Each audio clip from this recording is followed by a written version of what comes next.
Interestingly enough, John Quincy Adams, John Adams spent his life serving America. I mean, he got involved very early on. He was a legislator. He has a right view of politics, if I can say that. In 1768, in his diary, we're still a British colony, still Great Britain owns us, runs us. He's a legislator in Massachusetts, and he says, I look around me and I see so many politicians. He said, I want to be a statesman, not a politician. And in his diary entry, he went to describe the difference between a statesman and a politician. He said, a politician is someone who compromises principles in order to gain favor with the party, or with the constituents, or with the committee, or to be reelected. They'll compromise to stay in power. Expediency.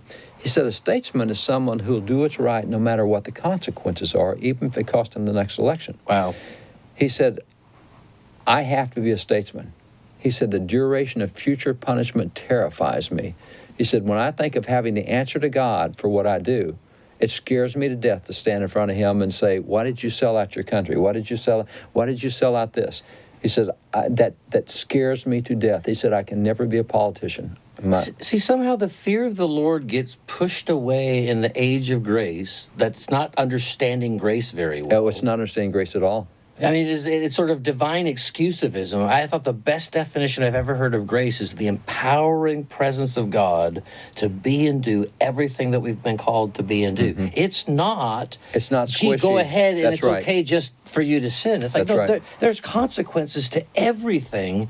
But the way we look at that is we somehow think, oh, the fear of God, that's that angry, mean God. Yeah. And it's like, no. I was at a Bible school recently, and I had a kid tell me, I just can't read the Old Testament. God's too angry. I don't like the angry God. Sorry. When the Scripture says all Scripture is given by inspiration from God, it wasn't talking about the New Testament. That was the Old. For more on-demand content, visit MorningStarTV.com.